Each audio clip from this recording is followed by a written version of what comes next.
नमस्कार दोस्तों, आज आपको अपने एक नए वीडियो में आप सभी का स्वागत है। इससे पहले आप लोग चैनल को सब्सक्राइब कर लीजिए, बेल आइकन दबा लीजिए। आज हम लोग स्वर, पहले हम लोग सामान्य परिचय पढ़े थे स्वरों और व्यंजनों का। आज हम लोग स्वर पढ़ेंगे, स्वरों के भेद। कई प्रकार से स्वरों के उत्पत्ति के आधार पर, कालमान के आधार पर हम लोगों ने बताया था। मुख, विवर, जीभ, सब ओष्ठ, सबके आधार पर स्वरों का वर्गीकरण हमने बताया था और आज हम लोग उसी के बारे में चर्चा करेंगे। तो सबसे पहले हम स्वरों के भेद में उत्पत्ति के आधार पर बात करते हैं। उत्पत्ति के आधार पर देखिएगा, उत्पत्ति के आधार पर स्वर कितने प्रकार के होते हैं? 2 प्रकार के होते हैं उत्पत्ति के आधार पर स्वर। कौन कौन से? एक होता है मूल स्वर और दूसरा कौन सा होता है? संधि स्वर। एक मूल स्वर, एक संधि स्वर। तो हम लोग मूल स्वर कितने होते हैं? 4। एक अ, ई, उ और री। ये जो मूल स्वर है उनकी संख्या 4 होती है, और ई, उ और री। और उत्पत्ति के आधार पर मूल स्वर और संधि स्वर, संधि स्वर की कितनी संख्या होती है? 7। आप लोग को ये नहीं कंफ्यूज होना है कि इसकी संख्या जो है वो 7 होती है और इसके भेद, जो संधि स्वर है उसके भी 2 भेद होते हैं। संधि मतलब आपस में जुड़ना। ये देखिए, जो अ है, ई है, उ है, री है, ये आपस में किसी के साथ जुड़े नहीं है, ये स्वतंत्र रूप से है। मतलब अ सिर्फ है, मूल है, मतलब इसमें मूल है, इसमें कुछ न जोड़ा गया है न घटाया गया है, मूल है। इसमें क्या है? फिर संधि स्वर के 2 भेद हैं। कौन कौन से 2 भेद आ जाएंगे? देखिएगा, दीर्घ स्वर और संयुक्त स्वर। कौन कौन से? दीर्घ स्वर और संयुक्त स्वर। दीर्घ स्वर 3 होते हैं और संयुक्त स्वर 4 होते हैं। दीर्घ स्वर, हम इसे दीर्घ क्यों कहेंगे? क्योंकि ये जो मूल स्वर है अमूल स्वर, ये ले लिए अमूल स्वर और ये मूल स्वर, दोनों को मिलकर ये दोनों लघु हैं, ये मतलब छोटे हैं, और इसको मिलाकर के दोनों को आ बन गया, तो ये दीर्घ हो गया। ई छोटी छोटी बढ़ा के मिला के बड़ी हो गई। उ और उ बड़ा उ, तो ये दीर्घ स्वर हो गए। दीर्घ स्वर 3 होते हैं, आ, ई, उ, ये 3 होते हैं दीर्घ स्वर। अब संयुक्त स्वर, संयुक्त स्वर ऐसे जो दो अलग अलग स्वरों से, इसमें सिर्फ क्या है? लघु से दीर्घ बना है। और संयुक्त स्वर ऐसे होते हैं जो 2 स्वरों से मिलकर बनते हैं। जैसे अ एक स्वर है और ई, जो, और ये क्या हो गया? ए। अ और ए हो गया। अ और उ ओ हो गया। अ और ओ हो गया।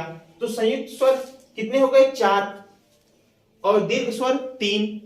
तो संधि स्वर 4 और 3 मिलके कितने हो गए? 7 हो गए। और स्वरों की संख्या हम लोगों ने कितनी जानी? 11। मूलतः स्वरों की संख्या 11 होती है। तो ये 7 और ये इधर का देखिएगा, ये जो 4 है, जो मूल स्वर 4 है, ये 4 और 7 कितना हो गया? 11। तो हम ये जान लिए कि जो उत्पत्ति के आधार पर 11 जो स्वर होते हैं मूलतः, उसके बारे में हम लोग जान लिए। अब हम लोग दूसरा देखेंगे कालमान के आधार पर। स्वरों को अभी हम लोगों ने उत्पत्ति के आधार पर पढ़ा, अब कालमान अर्थात मात्रा के आधार पर पढ़ेंगे। तो मात्रा के आधार पर 3 प्रकार हैं, कालमान या मात्रा, एक ही को कहते हैं। कभी कालमान पूछ देगा या मात्रा पूछ देगा तो कंफ्यूज नहीं होना है, कालमान मात्रा एक ही होता है। तो पहला हर्ष स्वर, दूसरा दीर्घ स्वर, तीसरा प्लुप्त स्वर। तो हर्ष स्वर क्या होता है? कम श्वास, जिसको बोलने में कम श्वास लगे, जैसे अ, ई, उ, री, इसको बोलने में कम श्वास लग रहा है, इसलिए हर्ष स्वर है। और दीर्घ स्वर ऐसा स्वर जिसको बोलने में हर्ष स्वर गुणे 2 श्वास। कहने का मतलब कि हर्ष स्वर को बोलने में जितना श्वास की आवश्यकता लगे उससे दुगुना जिस स्वर को बोलने में लगे समय, कालमान मात्रा का जितना मात्रा का उपयोग हो तो उसे क्या कहेंगे? दीर्घ स्वर। तो जैसे आ, जैसे अ और अ मिलके आ, दुगुना हो गया, तो 2 गुणे श्वास। इसी तरह 2 ई मिलके बड़ी ई बन गया, फिर 2 उ मिलके उ बन गया, ए, ऐ, ओ, औ, इसमें क्या हो रहा है? दुगुना श्वास की आवश्यकता पड़ रही है इसको बोलने में, इसलिए ये दीर्घ स्वर है। इसके बाद आता है प्लुत स्वर। प्लुत स्वर हर्ष गुणे 3 श्वास। जैसे कि हर्ष गुणे 3 श्वास, मतलब हर्ष को बोलने में जितना समय लगे उसके 3 गुना श्वास, जितना श्वास लगे उसका 3 गुना श्वास लगे, तो क्या हो जाएगा? वो प्लुप्त स्वर। जैसे कि हम मंत्रोच्चारण जब करते हैं, वैदिक मंत्रोच्चारण, तो उसमें लय और सुर ताल करके करते हैं। तो ओम, जैसे ओम का उच्चारण करिए तो ओम में उच्चारण करने में ज्यादा समय लगेगा, 3 गुना श्वास की आवश्यकता होगी, इसलिए क्या होगा, इसे प्लुप्त स्वर कहते हैं। तो हम जाने हर्ष स्वर, दीर्घ स्वर और प्लुप्त स्वर, ये कालमान के आधार पर स्वरों का ये वर्गीकरण है। कालमान के आधार पर, कालमान अर्थात मात्रा के आधार पर इसे 3 भागों में बांटा गया है, हर्ष स्वर, दीर्घ स्वर और प्लुप्त स्वर। अब हम लोग कालमान के आधार पर, मात्रा के आधार पर पढ़ लिए थे स्वरों का वर्गीकरण। अब हम लोग उच्चारण के आधार पर पढ़ेंगे। उच्चारण के आधार पर स्वरों के कितने प्रकार होते हैं, 6 भेद होते हैं उच्चारण के आधार पर। पहला कंठ, दूसरा तालु, तीसरा मूर्धा, चौथा ओष्ठ, पांचवा कंठ तालु और छठवां कंठोष्ठ। कंठोष्ठ ये दंत हमने नहीं गिना, तो इसके बारे में भी बताते हैं, क्योंकि 1 2 3 4 5 6 7 हो जाएगा और हमने बताया कितना, 6। तो अभी दंत को हमने क्यों नहीं लिया, इसके बारे में बताएंगे, क्योंकि ये उच्चारण स्थान में दंत का भी महत्वपूर्ण योगदान होता है। आप लोग कहते हैं दंत क्यों नहीं लिए, तो इसीलिए हमने दंत भी लिख दिया है। तो कंठ और आ जो है, इसका उच्चारण स्थान कंठ से है, और ई तालु से है। मूर्धा जो है, री का उच्चारण स्थान मूर्धा है। और दंत जो है, जो स्वर हिंदी में जो स्वर होते हैं उसमें जो दंत से होता है, वो कोई दंत से किसी स्वर का उच्चारण नहीं होता है। ये सिर्फ संस्कृत में होता है, री का उच्चारण दंत से, हिंदी में नहीं होता, इसलिए हमने लिख दिया है। इसलिए दंत नहीं होगा। 6 ही प्रकार से उच्चारण स्थान, उच्चारण के आधार पर 6 प्रकार से स्वरों का वर्गीकरण होगा। ओष्ठ, आप लोग देखिएगा इधर ओष्ठ है, ओष्ठ उ, और कंठ और तालु, जैसे अकंठ से ई क्या है, तालु से, दोनों को मिलकर कंठ तालु हो गया, ए और ए। कंठोष्ठ अ और उ, अ क्या है, कंठ से है, और उ क्या है, ओष्ठ से है, तो दोनों को मिला के कंठोष्ठ, तो ओ और अ हो गया।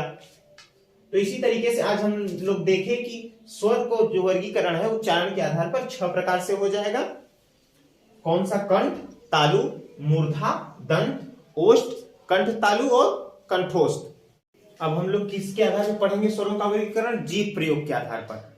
अभी हम लोगों ने पढ़ा था कालमान के आधार पर पढ़ा, उत्पत्ति के आधार पर पढ़ा और उच्चारण स्थान के आधार पर पढ़ा। तो अब हम किस पे पढ़ेंगे, जीव प्रयोग के आधार पर। जीव प्रयोग के आधार पर इसके कितने भेद हैं, स्वरों के 3 भेद हैं। पहला अग्र, दूसरा मध्य या मध्य को केंद्रीय भी कहते हैं, और तीसरा पश्च। तो अग्र जो होता है, जो अग्र ई ए होता है इसमें, तो इसमें हम लोग को ये ध्यान देना है कि अग्र जो यहां से जीभ शुरू होती है और बाहर तक आती है, तो जो अग्र है ये है, जो हमको दिखता है वो अग्र भाग नहीं है जीभ का, वो पश्च भाग है, और बीच का क्या है, वो केंद्रीय भाग है। तो जो ई निकलता है यहां से निकलता है, तो क्या है कि अग्र भाग जो है ई, अग्र भाग ये, और पश्च भाग ये है, ये जो बाहर आता है सामने। तो ई ए ये क्या है, अग्र भाग हो गया। और जो अ है, अ क्या है, केंद्रीय या मध्य से निकलता है अ। और जो आ, उ, ओ, औ, ये सब क्या है, ये सभी जो है ये पश्च भाग है। पश्च मतलब बाहर से, जैसे उ बोलेंगे तो ओठ का सहारा लेते हुए ये जीभ की बाहरी हिस्सा का प्रयोग करेंगे, उ, ओ, औ। तो ये और आगत स्वर, ये जो आ के ऊपर ये है, चंद्रबिंदु नहीं है, सिर्फ ये निशान है, तो इसे आगत स्वर कहते हैं। कभी कभी परीक्षाओं में पूछ लेता है आगत स्वर क्या होता है, तो इस तरीके से रहे तो आप आगत स्वर कह सकते हैं। और अग्र, मध्य और पश्च, ये 3 प्रकार से जीभ प्रयोग के आधार पर बांटा जाता है। आगे हम देखते हैं दूसरे आधार पर, 3-4 प्रकार से अभी हम लोग पढ़ लिए और पढ़ते हैं। अब हम लोग देखेंगे ओष्ठ प्रयोग के आधार पर स्वरों के भेद। तो ओष्ठ प्रयोग के आधार पर स्वरों के 2 भेद होते हैं। ओठ के आधार पर, जैसे ओठ से हम बोलते हैं ना, उसके आधार पर स्वरों के 2 भेद होते हैं। पहला क्या है, वृत्तमुखी। ऐसे बोलते समय, ऐसा स्वर जिसको बोलते समय हमारा जो ओष्ठ है वो वृत्तमुखी हो जाए, मतलब गोलाकार हो जाए वृत्त के समान, तो इसको वर्तुल भी कहते हैं। दूसरा अर्धवृत्तमुखी, अर्धवर्तुल। तो हम देखते हैं पहले, जैसे उ बोलेंगे तो हमारा जो ओठ है उसका आप बोल के देखिएगा, उ बोलने पर ओठ क्या हो जाएगा, वृत्ताकार आकार ले लेता है। बड़ा छोटा उ, बड़ा उ, दोनों उ को बोलेंगे तो क्या हो जाएगा, उ हो जाएगा, ओ, औ। तो ये क्या हो गया, जो ओष्ठ है हमारा ये वर्तुल हो गया, वृत्तमुखी हो गया।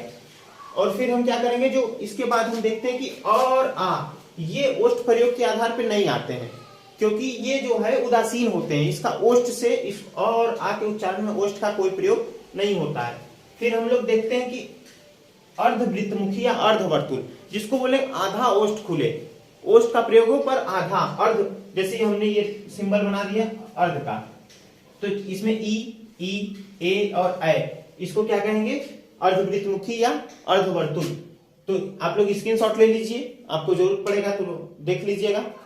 तो दोस्तों ये वीडियो आपको कैसा लगा आप लोग कमेंट करके बताइए। चैनल को लाइक करिए, सब्सक्राइब करिए, ज्यादा से ज्यादा शेयर करिए, तथा इसी तरीके से आपको अगर वीडियो चाहिए चैनल पर तो आप कमेंट भी करिए कि, और वीडियो जैसा लगा, अच्छा लगा तो भी बताइए, खराब लगा तो भी बताइए, और जो जो चीजें हैं आप बताइए और इससे पढ़िए। और तमाम परीक्षाएं यूपी टेट, सीटेट, यूपी लेखपाल, यूपी बीएड, तमाम परीक्षाओं से संबंधित जिसमें जिसमें व्याकरण से संबंधित प्रश्न पूछे जाते हैं, सबके लिए ये वीडियो बहुत कारगर साबित होगी। धन्यवाद।